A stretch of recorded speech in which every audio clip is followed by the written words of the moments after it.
Hi there, this is my first time building a PC gaming, so I thought it would be a good idea to record it, and for the first timer as me, it might be helpful.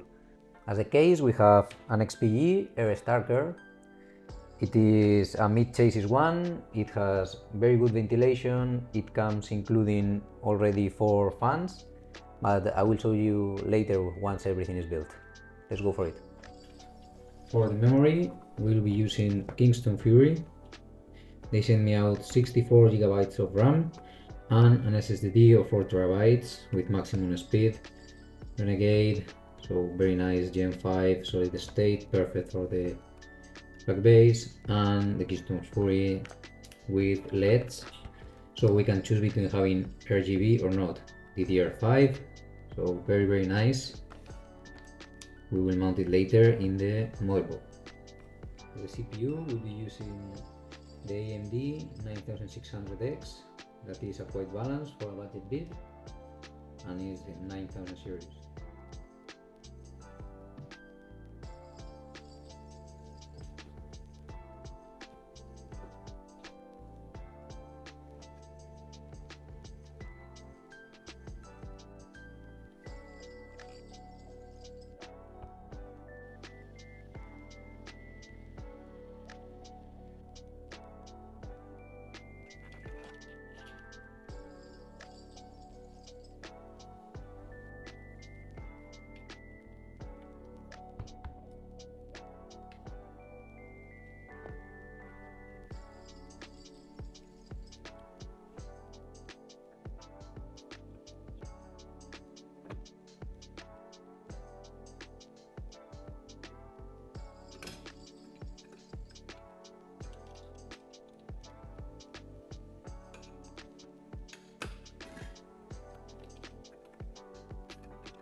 Now we need to install the 9 here.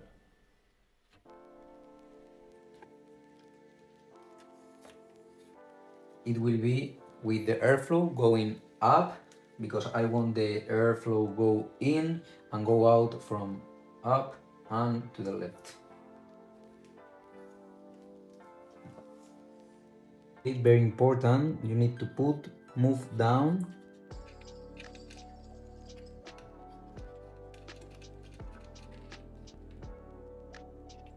Plug in the XPG power supply.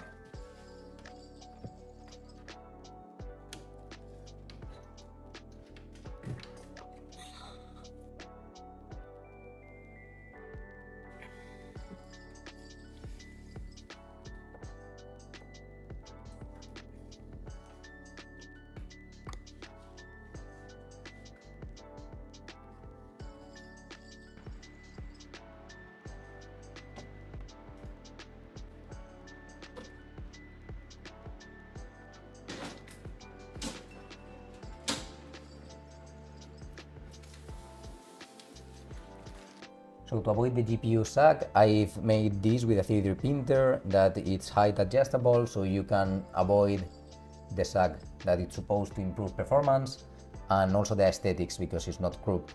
So it doesn't bend this way and it's better for it to be aligned.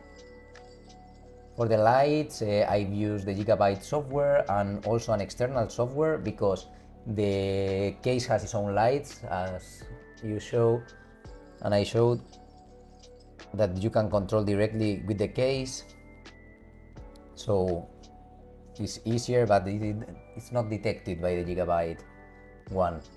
For the problems that I encountered that it might help you is I got the black screen after turning on the PC. It doesn't let me go to the BIOS or to flash the operating system, and then I got the red light in the motherboard, so it was saying that the DRAM was not working. The problem is when you have two cards connected, sometimes it doesn't let you in the system, so you disconnect one and then everything runs smoothly, and once you have turned on the PC and you have put Windows on, you can connect the other one and everything is detected fine. The issue I had is like the GPU was not being detected by the PC, not showing even if you wanted to see the hidden ones. You could not download the control center from Nvidia, and the issue was that the BIOS in the motherboard was not updated. In my case, I had the F3 version and Gigabyte was showing me that there was an update for the F4.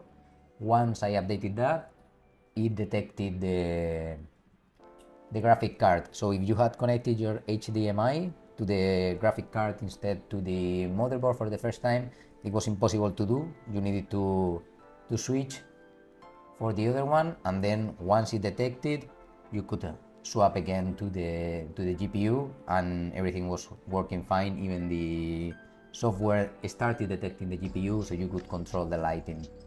Another issue I encountered, the GPU here, it had a white LED. If that happens, is that the connection is not working fine, so it's supposed that it's not getting enough power.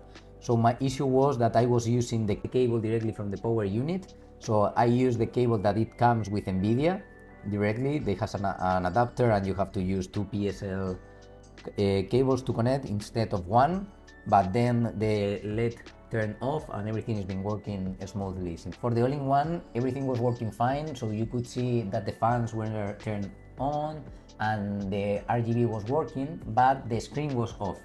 Problem is that in order to work, you need to download their own software and to be open once it starts the PC, and then the screen will turn on.